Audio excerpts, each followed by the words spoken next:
បងប្អូនដែលចង់មានបំណងចារលួយតាម Facebook អីចាបងប្អូនទាំងអស់គ្នាអាចចាប់ផ្ដើមនៅថ្ងៃនេះគ្រាន់តែមានទូរស័ព្ទដៃមួយដែលអាចថតរូបបានគឺបងប្អូនទាំងអស់គ្នាអាចចាប់ផ្ដើមបានហើយកុំពជាពេលកុំគិតច្រើនពេកកុំគិតថាអូពេលវេលារបស់យើងមានមិនគ្រប់គ្រាន់យើងរវល់ធ្វើការយើងចង់ធ្វើយើងចង់រលួយតាម Facebook ដែរតែអត់មានពេលអត់មានទូរស័ព្ទដៃល្អមិនដឹងថតនៅណាមិនដឹងបានវីដេអូអីផុសបងប្អូនទាំងអស់គ្នាកុំស្មុកកុំស្មាញកុំនេះធ្វើតែតាមខ្ញុំទៅចាមានតែទូរស័ព្ទដៃមួយចានៅផ្ទះគឺថាថតទេសភាពនៅផ្ទះចានេះគឺខ្ញុំថតនៅក្រោយផ្ទះរបស់ខ្ញុំចាហើយបើសិនខ្ញុំទៅកន្លែងធ្វើការគឺខ្ញុំថតសកម្មភាពនៅកន្លែងធ្វើការ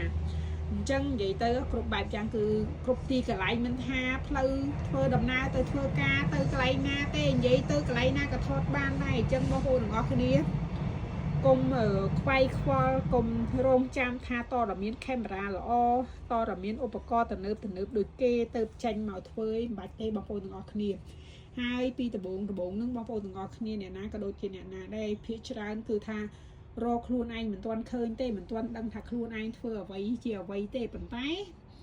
នៅពេលដែលយើងធ្វើសាំដដែលចាឬក៏ថាយើងនិយាយទៅ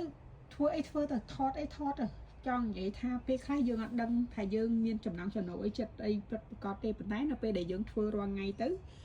ចាយើងនឹងដឹងហើយសួរថាតើធ្វើវីដេអូមិនបានរៀបផ្ទុះបានមានអ្នកគ្រប់គ្រងច្រើនអញ្ចឹងណាចាបើសិនជាបងប្អូនទាំងអស់គ្នានិយាយទៅទាំងខ្ញុំទាំងគេដំបូងគឺអត់ដឹងដូចតែគ្នាបងប្អូនទាំងអស់គ្នាប៉ុន្តែចិត្តថតសំខាន់គឺមាន page Facebook ឬក៏ TikTok ឬក៏ YouTube អ្វីដែលយើងចង់ផុសចូលហ្នឹងគឺរៀបចំឲ្យបានត្រូវនឹងស្តង់ដាររបស់ក្រុមហ៊ុនទៅគឺបងប្អូនទាំងអស់គ្នាបន្ទាប់មកហើយយើងថតផុសឲ្យទៀងពេលវេលាឧទាហរណ៍ថាបើយើងមិនសូវមានពេលទេមួយអាទិត្យម្ដងឬក៏ពីរដងអីចឹងទៅហើយបើសិនជាអញ្ចឹងបើសិនថាអូចង់ល្បីលឿនចង់និយាយថាចង់ថតខ្លីអីចឹងគឺក្រោម1នាទីអីចឹងទៅគឺបងប្អូនទាំងអស់គ្នាអាចផុសមួយថ្ងៃ3-4ដងចឹងទៅចាឬក៏ច្រើនជាងនឹងចឹងទៅចាបើថាយើងនេះទេចាមួយថ្ងៃ3ដងអីចឹងទៅចាអញ្ចឹងគឺបងប្អូនទាំងអស់គ្នាផុសបើថាយើងមួយថ្ងៃ2ដងដល់មួយថ្ងៃ2ដងថ្ងៃ3ដងដល់ថ្ងៃ3ដងចឹងទៅឲ្យទៀងម៉ោងទៀងពេលចឹងទៅហើយបើសិនជាបងប្អូនអត់សូវមានពេលទេចាអត់ដឹងអីទេគឺថាចង់និយាយថារកកន្លែងរកអីនៅស្មុកទេគឺមួយអាទិត្យផុសមួយអីចឹងមករៀងរាល់អាទិត្យចឹងទៅអញ្ចឹងបងប្អូនទាំងអស់គ្នាធ្វើសកម្មភាពផុសឲ្យបានច្រើនទៅហើយយើងនឹងគង់មានថ្ងៃណាមួយវីដេអូណាមួយវានឹងផ្ទុះអញ្ចឹងណាអញ្ចឹងនៅពេលដែលវីដេអូបែបណាវាផ្ទុះចាឧទាហរណ៍ថាឥឡូវឧទាហរណ៍ថាខ្ញុំពុំថតការអញ្ចឹងបើវីដេអូប្រភេទអញ្ចេះវាផ្ទុះថ្ងៃក្រោយខ្ញុំនឹងអាសាថតបែបនេះអញ្ចឹងទៅអញ្ចឹងបងប្អូនទាំងអស់គ្នាក៏ដូចគ្នាដែរបើវីដេអូណាផ្ទុះគឺបងប្អូនទាំងអស់គ្នាធ្វើឧស្សាហ៍ធ្វើវីដេអូបែបហ្នឹងទៅហើយដូចខ្ញុំនិយាយតែមិនបាច់ទៅអង្គុយឆ្ងល់មិនបាច់ត្រូវចំណាយពេលវេលាមិនបាច់ត្រូវពេលខ្វល់នេះខ្វល់នោះច្រើនទេចា